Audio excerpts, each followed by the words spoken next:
Students, मेरा नाम दीपक तिवारी है और जैसा कि आप जानते हैं ज्ञानदीप की वन शॉट वीडियो सीरीज़ में आज हम लोग डिस्कस करने वाले हैं क्लास 12 के नेक्स्ट चैप्टर यानी फॉरेन एक्सचेंज रेट के बारे में हम डिस्कस करेंगे आज। ठीक है, तो हम स्टार्ट करते हैं। सबसे पहले हम बात करते हैं फॉरेन एक्सचेंज रेट होता क्या है। फॉरेन एक्सचेंज रेट को हम विदेशी विनिमय दर कहते हैं।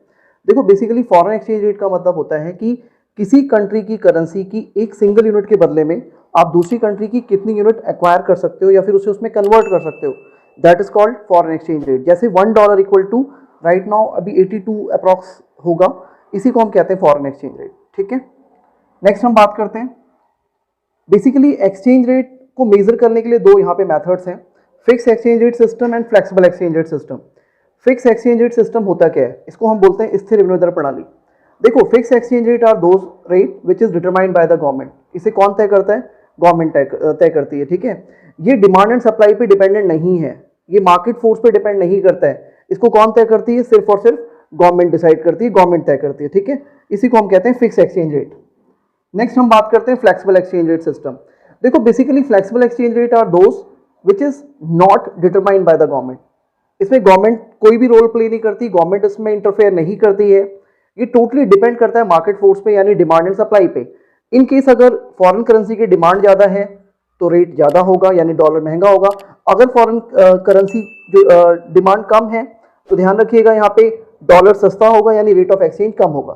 ठीक है, इसी तरीके से अगर मैं सप्लाई के सेंस में बात करूँ, अगर सप्लाई ज़्यादा है डिमांड कम तो डॉलर सस्ता होता है यानी रेट कम होता है, और अगर सप्लाई कम है डिमांड ज़्यादा है तो आप ये मान के चलें कि रेट ऑफ एक्सचेंज ज़्यादा होगा। ठीक है, नेक्स्ट हम बात करते हैं। नेक्स्ट टॉपिक है आपका इक्विलिब्रियम एक्सचेंज रेट। इसको हम कहते हैं विदेशी विनिमय की संतुलन दर। देखो, equilibrium exchange rate are those rate in which demand and supply both are equal to each other.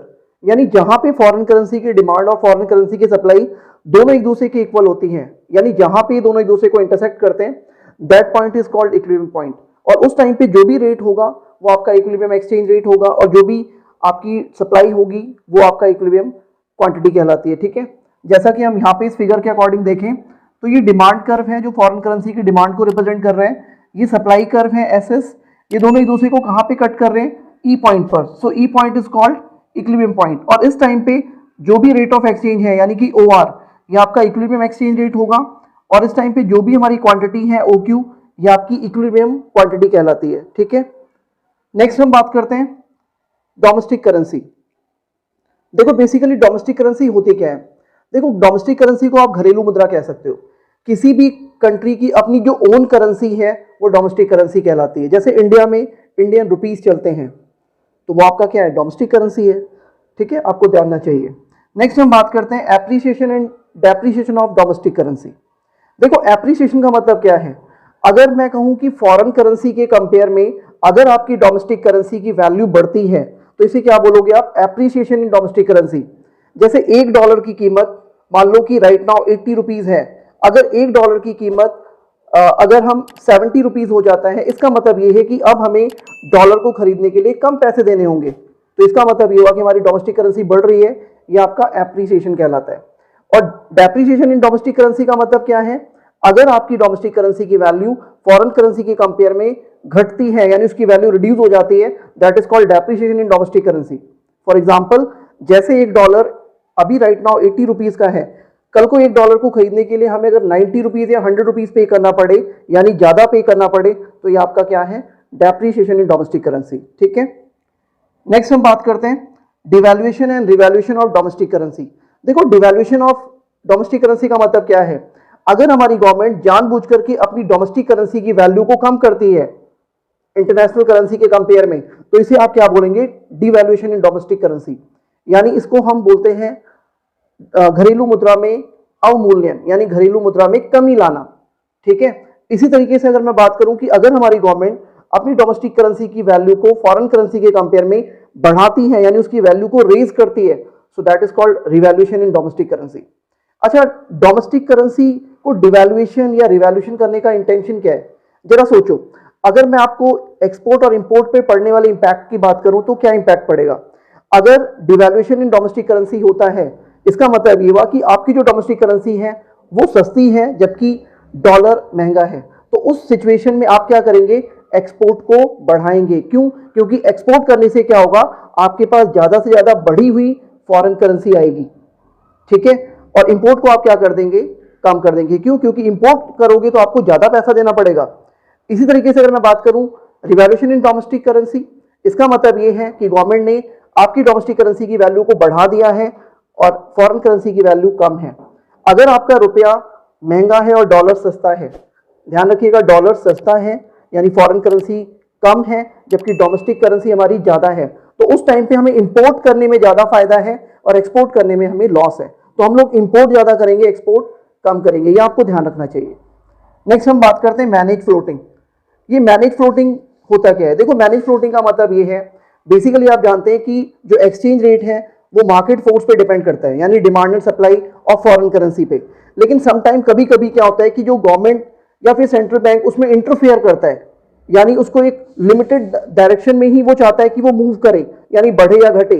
तो उसके लिए जो भी वो मैकेनिज्म तैयार करेगा या जो कंट्रोल करेगा, that process called manage floating, और इसको हम डर्टी फ्लोटिंग भी कहते हैं, यानी प्रबंधित गंदी तरणशीलता कहते हैं, ध्यान रखिएगा, ठीक है, ओके।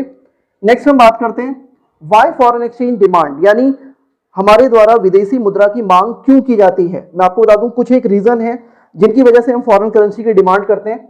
जैसे for example repayment of international loan, अगर हमें विदेशी ऋणों का भुगतान करना है, यानी फॉरेन करेंसी जो भी आपने बोरो की हुई है, जो भी आपने विदेशों से कर्ज लिया हुआ है, अगर आपको उसको पेमेंट करना हो तो आपको फॉरेन करेंसी चाहिए।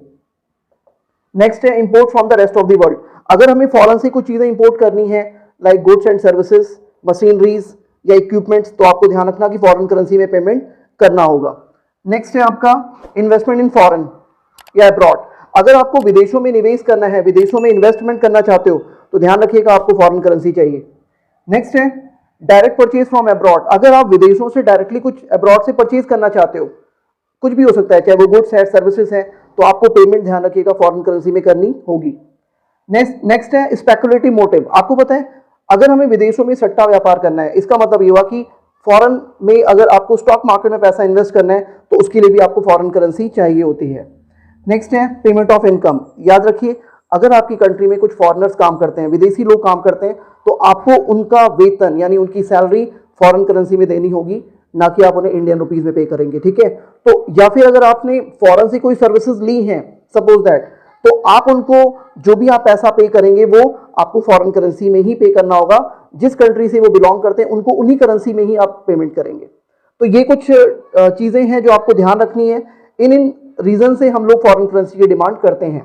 नेक्स्ट टॉपिक है आपका सोर्स ऑफ फॉरेन एक्सचेंज, यानी ऐसे कौन से स्रोत हैं जिनके जरिए हमारे देश में विदेशी मुद्रा आती है। Number 1 export to rest of the world, अगर हमारी कंट्री के द्वारा विदेशों में एक्सपोर्ट किए जाते हैं यानी विदेशों को निर्यात किया जाता है, तो उससे हमारे देश में क्या होती है, विदेशी मुद्रा आती है। नेक्स्ट है investment from rest of the world, जरा सोचो अगर विदेशी लोग आपके देश में पैसा निवेश करते हैं, यानी अगर फॉरेन में जो रहने वाले लोग हैं अगर आपके देश में इन्वेस्टमेंट कर रहे हैं, कोई नई इंडस्ट्री लगा रहे हैं, तो ध्यान रखिएगा आपके देश में फॉरेन करेंसी आएगी, विदेशी मुद्रा आएगी।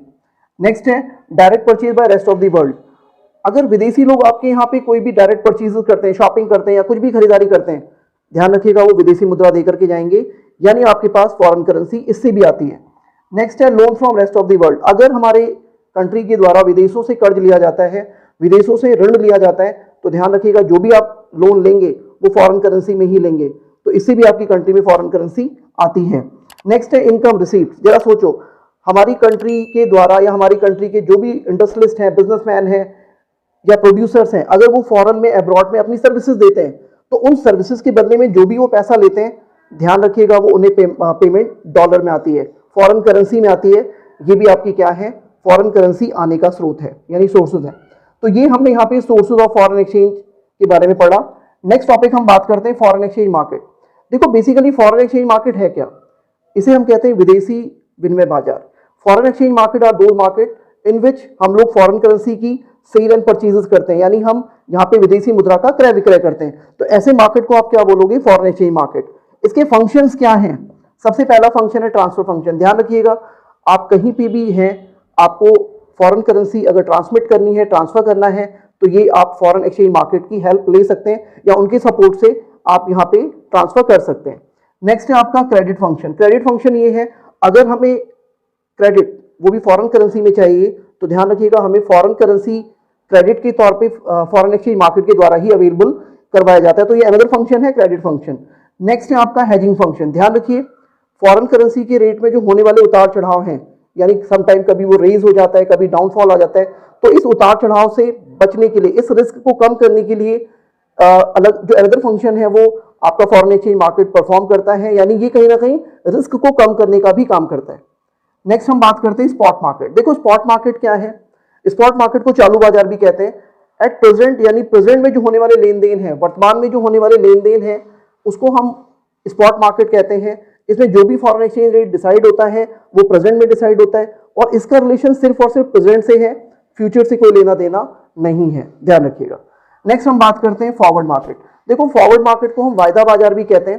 Forward market are those market in which we just recorded only futuristic transactions, यानी वो ट्रांजेक्शन हम इसमें इंक्लूड करेंगे जिसका रिलेशन या संबंध भविष्य से है। इसमें वर्तमान सौदों को शामिल नहीं किया जाता है, ध्यान रखिएगा।